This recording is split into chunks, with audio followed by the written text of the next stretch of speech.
നമസ്കാരം. America Iran സംഘർഷം വീണ്ടും അതീവ ഗുരുതര ഘട്ടത്തിലേക്ക് കടക്കുമ്പോൾ ലോകം ഉറ്റുനോക്കുന്നത് ഡൊണാൾഡ് ട്രംപിന്റെ അടുത്ത നീക്കമാണ്. ഒരു വശത്ത് സമാധാന ചർച്ചകൾക്ക് തയ്യാറാണെന്ന സന്ദേശം നൽകുകയും മറുവശത്ത് ഇറാനെതിരെ സൈനിക സമ്മർദ്ദം ശക്തമാക്കുകയും ചെയ്യുന്ന ട്രംപിന്റെ സമീപനം ഇപ്പോൾ ആഗോള രാഷ്ട്രീയത്തിലെ ഏറ്റവും വലിയ ചർച്ചയായി മാറിയിരിക്കുകയാണ്. ഹോർമുസ് കടലിടുക്ക് വീണ്ടും തുറക്കാനുള്ള ചർച്ചകൾ നടക്കുന്നതിനിടയിലും അമേരിക്കൻ വ്യോമാക്രമണങ്ങൾ തുടരുന്നത് ട്രംപിന്റെ യഥാർത്ഥ ലക്ഷ്യം സമാധാനമോ അതോ രാഷ്ട്രീയ നേട്ടമോ എന്ന ചോദ്യം ഉയർത്തുകയാണ്. ഇറാനെ വീണ്ടും ആക്രമിച്ചിരിക്കുകയാണ് US. ഇറാന്റെ ഭാഗത്ത് നിന്ന് ആക്രമണ നീക്കങ്ങൾ ശ്രദ്ധയിൽപ്പെട്ടതിനെ തുടർന്നാണ് ഇത് എന്നാണ് അധികൃതർ പറഞ്ഞത്. ഹോർമുസ് കടലിടുക്കിന് ഭീഷണിയാണ് എന്ന് കണ്ടെത്തിയ ഇറാന്റെ 4 ഡ്രോണുകൾ US സൈന്യം വെടിവെച്ചിട്ടു എന്നും റിപ്പോർട്ടുകളുണ്ട്. 5ാമത്തെ ഡ്രോൺ വിക്ഷേപിക്കാൻ തയ്യാറെടുക്കുകയായിരുന്ന താവളത്തിന് നേരെ ആക്രമണം നടത്തിയതായും US ഉദ്യോഗസ്ഥർ അസോസിയേറ്റഡ് പ്രസിനോട് പറഞ്ഞു. തിങ്കളാഴ്ച തെക്കൻ ഇറാനിലെ മിസൈൽ വിക്ഷേപണ കേന്ദ്രങ്ങൾക്കും മൈനുകൾ സ്ഥാപിക്കുന്ന ബോട്ടുകൾക്കും നേരെ US സൈന്യം ആക്രമണം നടത്തിയിരുന്നു. ഇതോടെ US ഇറാൻ ചർച്ചകൾ കൂടുതൽ സങ്കീർണമായി. ആഴ്ചകൾ നീണ്ട വെടിനിർത്തലിന്റെ പശ്ചാത്തലത്തിൽ തങ്ങൾ സൈനിക നടപടിക്ക് മുതിർന്നിരുന്നില്ല എന്ന് US അവകാശപ്പെട്ടു. ആക്രമണം വിശ്വാസവഞ്ചനയുടെ ലക്ഷണമാണ് എന്നും ഇറാൻ പറഞ്ഞു വെച്ചു. ഹോർമുസ് കടലിടുക്കിന്റെ നിയന്ത്രണം ഒരു രാജ്യത്തിനും അനുവദിക്കില്ല എന്ന് US പ്രസിഡന്റ് ഡൊണാൾഡ് ട്രംപും തുറന്നടിച്ചു. ഹോർമുസ് കടലിടുക്ക് തുറക്കുന്നതുമായി ബന്ധപ്പെട്ട് ഇറാനുമായി നടക്കുന്ന ചർച്ചകളെ കുറിച്ച് സംസാരിക്കവേ ഒമാനെ കർശന മുന്നറിയിപ്പ് നൽകുകയായിരുന്നു ട്രംപ്. ഹോർമുസ് കടലിടുക്ക് എല്ലാ രാജ്യങ്ങൾക്കുമായി തുറന്നു കിടക്കണം. ഏതെങ്കിലും ഒരു രാജ്യം നിയന്ത്രിക്കേണ്ട ഒന്നല്ല ഹോർമുസ്, രാജ്യാന്തര ജലപാതയാണിത്. ഞങ്ങളത് നിരീക്ഷണം നടത്തും, പക്ഷേ ആരും അത് നിയന്ത്രിക്കാൻ പോകുന്നില്ല എന്നും ട്രംപ് പറഞ്ഞു.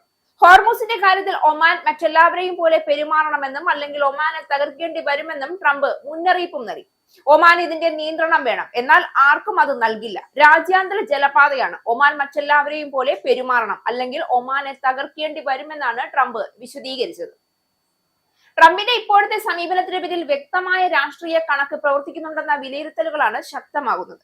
അമേരിക്കയിലെ മിഡ് ടൈം തിരഞ്ഞെടുപ്പുകൾ അടുത്തിരിക്കെ ശക്തനായ ദേശീയ നേതാവെന്ന പ്രതിച്ഛായ ഉറപ്പിക്കാനാണ് ട്രംപ് ശ്രമിക്കുന്നത്.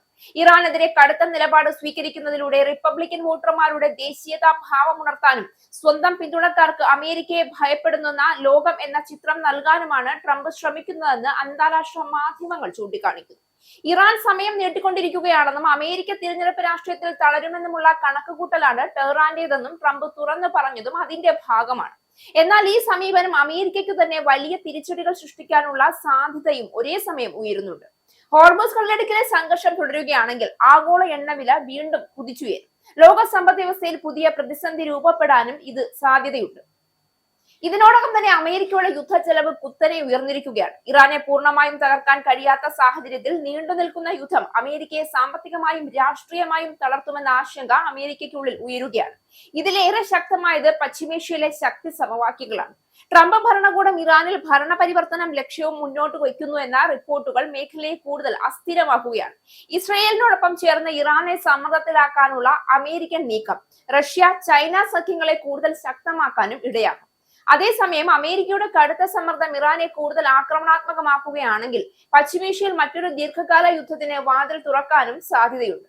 അതുകൊണ്ട് തന്നെ ട്രംപിന്റെ ഇപ്പോഴത്തെ രാഷ്ട്രീയ നീക്കങ്ങൾ വെറും വിദേശ നയ തീരുമാനം മാത്രമല്ല, അമേരിക്കൻ ആഭ്യന്തര രാഷ്ട്രീയവും ആഗോള ശക്തി രാഷ്ട്രീയവും തമ്മിൽ ചേർന്ന വലിയ കണക്കുകൂട്ടലാണ്.